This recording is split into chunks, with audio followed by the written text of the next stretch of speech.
Shalom anak-anak ibu semuanya, salam sehat selalu. Lanjut pelajaran kita ya. Tema 3, makanan sehat.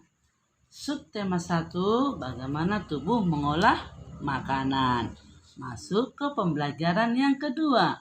Pembelajaran yang pertama semalam ya, sama dengan sekarang, tentang iklan juga.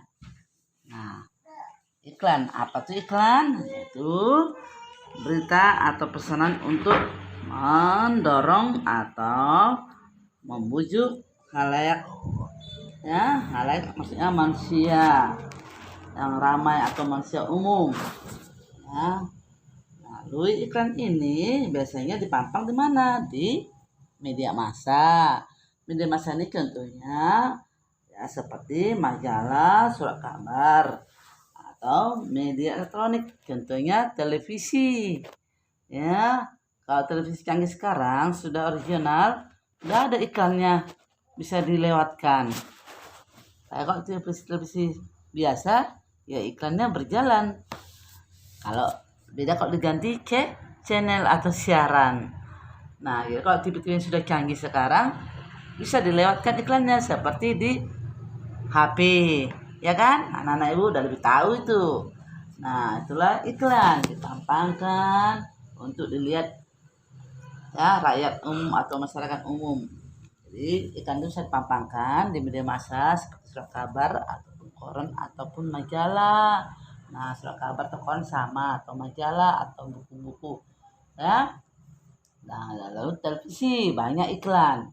Nah, itulah iklan. Nah, baru unsur-unsur iklan ini ada isi iklannya, ada sasaran iklan untuk siapa, ada kata kunci, dan ada masuk gambarnya. Jadi makanya ada juga iklan itu pakai gambarnya. Nah, apa isi iklannya? Tentu sesuai dengan hal yang akan disampaikan.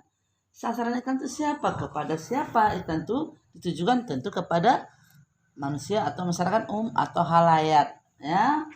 Lalu kata kuncinya bagaimana anak ibu? Kata kuncinya itu kata yang menjadi tema iklan. Jadi tema atau judul pasti ada. Seperti contoh-contoh televisi, air mineral, mineral, aqua, banyak, rokok, makanan, sampo, sabun, makeup, banyak anak ibu ya iklan. Lalu apa maksud gambarnya? Nah, gambarnya jelas ya, memiliki makna atau menyampaikan isi iklan. Jadi gambarnya pun sesuai. Masa samponya atau sampo iklannya lalu tunjukkan yang lain. Nah, kadang iklan juga harus diperhatikan, harus bagus. Kadang bisa nggak nyambung. Pernah ada tonton iklan nggak nyambung kadang, ya. Nah, iklan harus nyambung. Jadi gambar pun jelas. Jadi kalimat yang digunakan dalam iklan pun merupakan kalimat persuasif. Kalimat persuasif itu merupakan kalimat yang bersifat mengajak masyarakat umum untuk melihat iklan itu. Iklan-iklan pun banyak dipampangkan di pinggir-pinggir jalan, kalau pernah kamu perhatikan. Nah, itu dibayar loh, mahal bayarannya. Kalau memasang iklan di pinggir jalan, ya, mahal bayarannya itu. Ya. Nah, dan kalaupun dipakai iklannya itu pun dibayar sama orangnya. Contohnya ibu dipakai iklan sunsilk, ya, sampo, ibu dibayar juga sama yang memakai ibu. Nah, kalau ibu pampangkan iklan itu di pinggir jalan, pernah anak lihat, contoh perhatiannya, nah itu pun dibayar, ya, sama pemerintah dibayar tuh. Nah, ada pajaknya tuh, makan aja pun ada pajak, makan restoran ada pajak.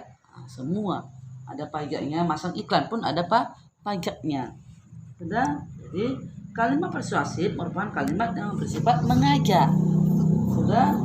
Tujuan penggunaan kalimat persuasif agar masyarakat tertarik dengan pesan yang disampaikan iklan tersebut. Nah, jadi supaya tertarik masyarakat umum yang melihatnya. Jadi ciri-ciri kalimat persuasif bersifat mengajak tadi biasanya menggunakan kata-kata ajakan seperti ayo dan marilah. Lalu ditulis dengan secara menarik, dengan dapat diberi terima agar orang-orang yang membaca atau mendengar akan selalu mengingatnya. Ya, seperti ikan rokok dilarang merokok, dapat mengganggu janin katanya kan, mengganggu kehamilan, dapat menyerang hipertensi atau jantung, itulah merokok. Tapi itulah namanya masyarakat umum masih banyak yang merokok. Itulah contohkan ya anak-anak ibu ya. Nah, lalu lihat, perhatikan gambar ikan tuh. Apa katanya? Ayo sarapan. Nah, diajak anak-anak Indonesia, ayo sarapan pagi supaya sehat. Ya, supaya sehat. Lihat bagus. Sudah? Malam kita pencernaan ya. Bagaimana mekanisme pencernaan atau sistem pencernaan pada hewan ruminansia atau hewan sapi yang memakan rumput. Sudah ada alur-alurnya atau alur-alurnya, tahu? Jalan-jalannya atau ya cara-caranya sama seperti manusia juga, nggak mungkin langsung ditelan, harus dikunyah terlebih dahulu. Pertama masuk ke mulut, dikunyah-kunyah ya dengan gigi kanan kiri atas bawah sampai mengeluarkan air liur atau enzimnya atau air lidah, baru sudah halus ditelan masuk melalui kerongkongan. Setelah itu turun sampai ke lambung ya, sampai ke lambung. Nah, pada hewan ada ya, dalam lambung itu ada 4 bagian dalam lambung ya, ada rumennya, ada retikulumnya, ada masiumnya, ada masiumnya, dan terakhir masuklah ke usus. Itu pun dicerna ya, masuklah ke usus. Itu pencernaan pada hewan ruminansia atau sapi yang makan rumput. Sudah, sekarang pencernaan pada manusia, pembelajaran keduanya, yaitu bagaimana pencernaan pada manusia. Lihat, boleh dilihat bukunya LKS halaman 9 ya, buku LKS halaman 9. Kalau buku tema siswanya halaman 12 ya. Nah, lihat bagaimana gambar manusia tuh. Tetap lihat, perhatikan bukunya LKS yang lebih jelas juga boleh, tema siswa juga boleh. Dua-dua buka punya seiring. Kalau belajar kedua buka LKS-nya, buka tema siswanya. Ya, untuk memperdalam ilmu literasinya dibaca bagus. Nah, bagaimana proses pencernaan makan pada manusia? Iya, tetap tahapannya hampir sama dengan hewan ruminansia. Nah, lihat anak-anak ibu gambar itu. Nah, pertama katanya ingesti, yaitu proses pemasukan melalui ke mulut ya, baru mustikasi. Bagaimana prosesnya lagi? Makanan menggunakan gigi, dikunyah-kunyah, masuk dalam mulut, dikunyah-kunyah, baru makanan itu ditelan melalui kerongkongan. Setelah itu masuk ya, kunyah-kunyah kerongkongan dengan kompleks menjadi molekul-molekul yang lebih sederhana dengan dibantu enzim yang ada di lambung. Masuk ke lambung, setelah ke lambung ya, masuk lagi ke dalam usus halus ya. Setelah halus, kemana terakhir anak ibu? Terakhir, kalau kita mau buang air besar, masuklah ke melalui lubang anus ya, bahasa lembutnya dalam pelajaran IPA. Kalau bahasa hari lubang anus adalah lubang tai, mengeluarkan tai ya, kotoran BAB, buang air besar. Jadi dicerna, dimasuk dalam mulut, dikunyah-kunyah ya sampai halus, baru ditelan melalui kerongkongan, baru turun dia ke lambung melalui enzim ya, bantuan enzim atau molekul, baru masuk ke usus halus,